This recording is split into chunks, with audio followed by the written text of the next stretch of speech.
The New York Knicks just wrapped up day 2 of training camp, and their new acquisition, Karl-Anthony Towns, has yet to hit the court. That was because before, just a few minutes ago, the trade hadn't been finalized, but now it is, so we should see Cat on the court very soon. However, there's plenty to discuss about the Knickerbockers and their new all-star center. So let's talk about it with New York Post Knicks beat writer Stefan Bondy, who joins me from training camp in Charleston, South Carolina. Steph, what's going on? What's up, man? How you been? I'm good, man. I've been good. A lot of stuff going on around the Knicks, so let's get right into it. And Steph, one of the critiques or criticisms that you've seen or heard from Knicks fans and other people around basketball regarding the Cat trade is that he is soft, and I'm putting that in quotes there. Is the soft label surrounding Karl-Anthony Towns a fair one? I mean, no. And listen, I understand a lot of that stems from what happened with Jimmy Butler. And, you know, the things that not only happened when Jimmy Butler left that famous practice about 6 years ago, but also, you know, the things that Jimmy Butler had said afterwards. And the fact that Jimmy Butler went to the Miami Heat and had a lot of success, I think that became an indictment, an unfair indictment on Cat. Listen, he's not a back to the basket, I'm going to bang you down in the post center that, you know, the Knicks might remember from Patrick Ewing. He's a finesse player. And there are a lot of finesse players in the NBA, and there are a lot of finesse centers in the NBA, and he's one of them. And I think there's a distinction between being soft and being a finesse player. And I think Karl-Anthony Towns fits in that latter category. Listen, you know, a lot of it isn't pretty, too. I mean, he's not a very graceful player either. So I was talking to somebody who had been with him for a while, and he was like, look, he's got some big feet, and it looks goofy sometimes. And I think, you know, people correlate different things with being soft. And, you know, there's some question marks about his playoff performances. But if you look at his career, the guy competes. I mean, you know, he battles. And I think that being labeled soft is really started with the Jimmy Butler thing and unfair today. Yeah, I think there's a difference, as you mentioned, between soft and finesse. And I'm interested to see if with the Knicks he's able to shed that label. We'll see how that plays out on the court. Now, also, with the acquisition of Cat, there's been a lot of talk about the Knicks' depth or lack of depth following the trade. Assuming that Tom Thibodeau plays a 9-man rotation this season while Mitchell Robinson is hurt, I think we would think Deuce McBride, he's going to be the 6th man. Precious Achiuwa is going to be the next man off the bench. Are the last 2 spots in the rotation up for grabs, and who are the front runners to snag those spots during training camp? Well, I mean, I think, you know, just reading the tea leaves off of what now we don't get to watch any of the actual practice and training camp. By the time we get into the gym, they're just shooting free throws. So I can't glean much off of what we've seen when we get into the gym. But just reading the tea leaves from what Tom Thibodeau has said, I mean, he's mentioned campaign a lot, and he's mentioned Landry Shamet a lot, and he's mentioned Precious Achiuwa. I think those guys will be in the rotation. I think it's still a question about guys like Jericho Sims and Tyler Kolek, just based off of what Tom Thibodeau has been saying. Now, one thing Tom Thibodeau did say today, and I asked him because, listen, they lost some of their depth when they traded away Dante DiVincenzo and Julius Randle.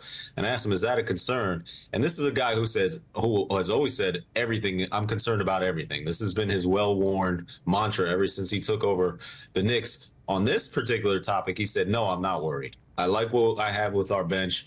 I'm not worried about, you know, going there and the different combinations that we're going to be able to see with specifically, and he mentioned campaign, Landry Shamet, and Precious Achiuwa. All right, Tom Thibodeau. And Deuce McBride. Deuce McBride as well. Yes. Can't leave Deuce out of there. All right, Tom Thibodeau not worried about the depth with the Knicks at all. But in terms of depth, Steph, if the Knicks want to look to add, let's say, another wing or power forward, do they have the flexibility to do so? And what are their best options to do that if that is necessary going forward? Oh, we're going into the apron stuff again. I hate this stuff. But apparently they're an apron team, which means that they have to find if they're going to go in the trade market, they're going to have to find a deal where they're not taking back more salary than they're giving out. And if they're dealing with another apron team, they have to find a way to make the exact salaries match. Give Brock Aller a lot of credit, because even with all these restrictions that they were up against, they found a way to make this very, very complicated Cat deal happen. You know, with that being said, they also traded a first-round pick in this deal. They don't have many assets to go out there and obviously make another huge trade. But if they want to shore up the rotation, see if they need depth, then maybe they'll have to go out there if there are injuries. But like I said, Tom Thibodeau seemed pretty confident in what he had at training camp today. I have to remember, Steph, that when we get closer to the trade deadline, to try to talk about the aprons. I don't know if we can. We're not in that world anymore. I hate the aprons. I hate the aprons. I hate the aprons. Just aprons that you use in the kitchen, not aprons around the salary cap. Yeah. Well, I'll figure out how to avoid our apron talk moving forward. But last thing for me, Steph, as we move forward in training camp and into the start of the preseason, who's the player not named Karl-Anthony Towns that you're really keeping your eye on before the start of the regular season? I'm going to go with two. I think Mikal Bridges is obvious. He's joining a new team. Yes, he has experience playing with a lot of these guys, including not just the Nova guys, but he played with some of the guys in Phoenix that are now on the roster. So, Landry Shamet and Cam Payne. So I'm obviously looking at him. If you look at Mikal Bridges' career, he really shined as the number 3 option in Phoenix. I thought that was when he was at his best. And when he got to Brooklyn, he was tasked with a lot more responsibilities than what he was accustomed to. And I think, he didn't really shine in that role in Brooklyn. He admitted it. Listen, I didn't handle it the way that I should have. But in New York, he is back to being the number 3 option, the very clear number 3 option behind Jalen Brunson and Karl-Anthony Towns. So I expect him to fit in seamlessly, but anytime you bring in a player who is penciled in for 82 games, because the guy never misses a game, when you pencil him in for 82 games, there's an adjustment period. There always is an adjustment period. And then another guy is OG Anunoby. He missed a ton of time last season. There was obviously the midseason trade. He has not played a lot as a Knick. There is going to be a huge burden on him to play because, with the absence of Dante DiVincenzo, they're going to need OG Anunoby on the court.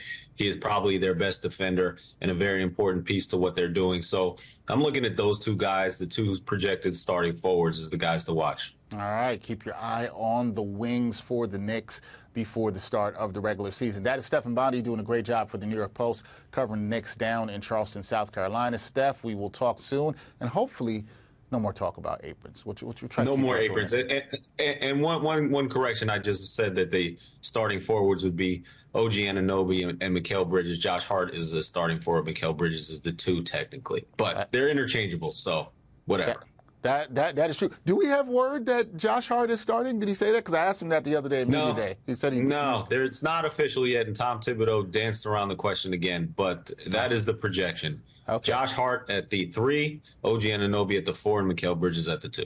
All right, I had to ask because I asked Josh Hart that at Media Day, and yeah, he kind of danced around it too. He said he didn't mind where he played, which I can't blame him on that. That is Stefan Bondy. Check out his work covering the Knicks. Steph, thank you. No more apron talk. I will talk to you soon. All right, man. All right.